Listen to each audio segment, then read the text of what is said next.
I just want to um, summarize how I see it, that we exit the matrix and enter into the field. And it very much relates to what Joel Goldsmith, who was my teacher for many years, although I never met him, it was from the other side and through his recordings. He talked about the nature of error, the nature of God, and the nature of prayer.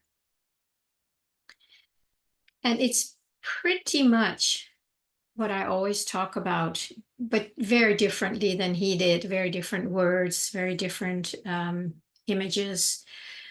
But today I was like, that is exactly basically what's going on here. So let me just talk about, so the nature of error, E-R-R-O-R, error, that is basically the matrix.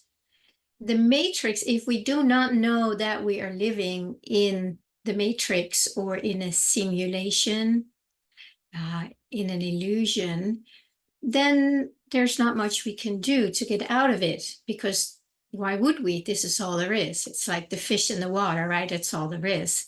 So no problem. But if you feel moved that there must be something else, then you need to start questioning what you see, hear, taste, touch, and smell.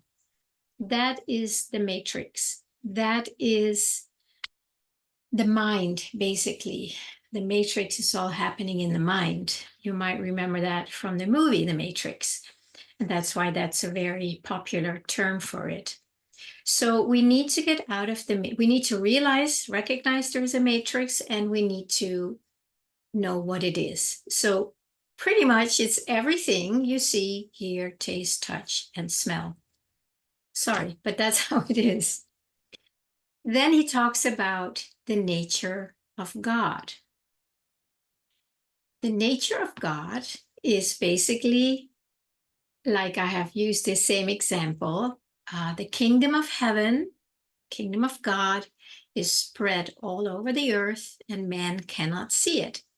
So it's kind of like there is this heaven and there's an overlay. It's spread all over, but we can't see it, but we see something else, which is the overlay, which is the matrix. It's like something has been plopped over us, and that's all we can see. It's happening all in the mind, and I can't explain it, like maybe other people can, but the images work really well for me, at least.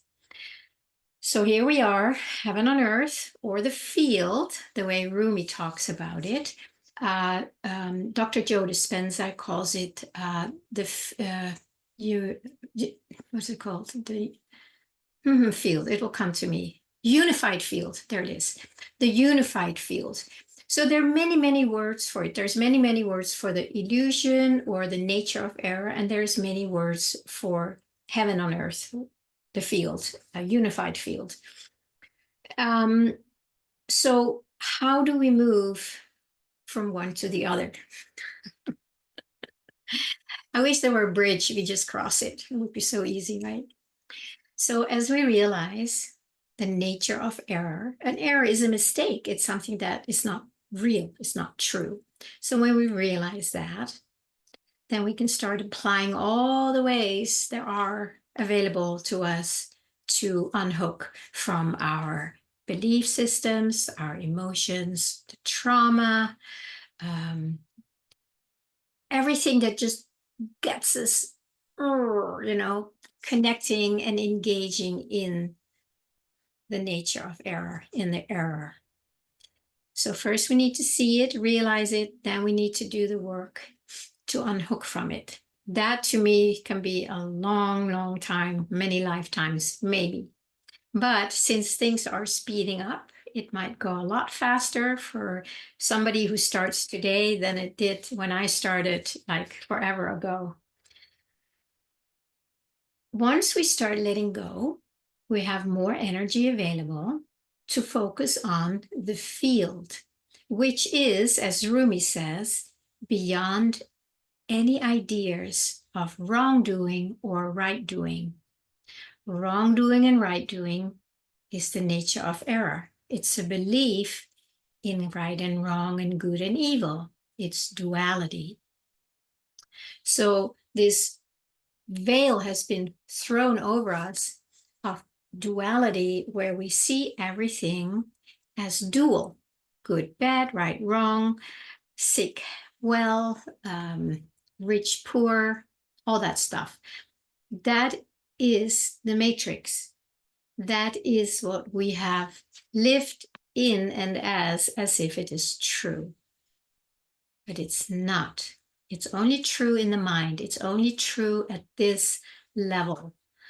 And that is the mind level and duality. So then we need to open up to something else. There needs to be something in us that can accept that there is something else. For me, that has been a lot of these Bible quotes that I have shared that I got, from Joel Goldsmith's teachings.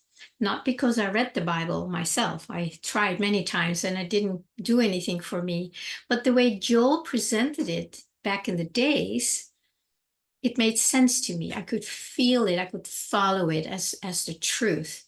So that's where I have a lot of these quotes, and it's still the one from the Gospel of Thomas, that heaven is spread all over the earth and man cannot see it. That one I took in like, okay, now I need to know. If that's really true, that it's here and I can't see it, then I need to open up and find out about it. And that's where the third principle comes in, called the nature of prayer.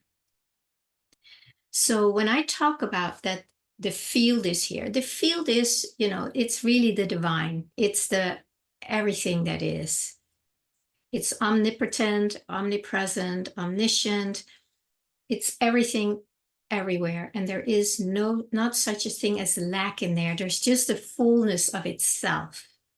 The lack that we experience is the nature of error, which happens in the mind through our senses. That's what we need to stop not touching. We need to let go of that. And then we can do all these wonderful healing and transformation modalities that are out there that can be very, very helpful. For me, it's been Hakomi, which is, I'm a certified Hakomi practitioner. I'm also a certified EFT tapper, which both have been amazing. Meditation, going on silent retreats. And I've also done some medicine work years ago, and it all helps to open up to something more than the five senses are aware of. So whatever way we do that, and we may do this at this time, this at this time, this at this time, and then go back maybe and mix it up, whatever, it doesn't matter. You will know what resonates with you. And then we go to the nature of prayer and say, okay, field, okay, God, okay, love. It's also a field of love. Show me. I can't see you, can't hear you, taste you, touch you, or smell you.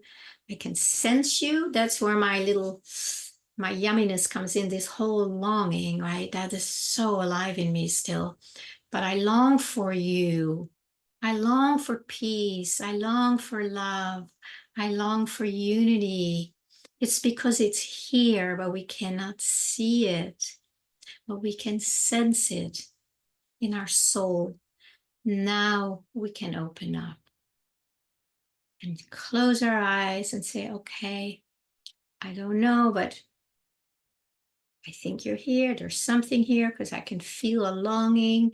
And you can kind of, sometimes in the past, I would just use my hands almost like sensing it, it's just a way for me to open up to it energetically. And the more I open up to it, right, instead of being like this, no, you're not there, blah, blah, blah. It's like, okay, if you're there, where are you? Grab my hand, touch my energy. And then suddenly you start feeling something. It can be different. Maybe just something like, like a deep sense of relief, peace, maybe a warmth, maybe energy. It can be anything, and it's different for all of us. So we need to learn that language Oftentimes it comes as God bumps, goosebumps, which are God or truth bumps for me. And I was like, oh, okay, gotcha.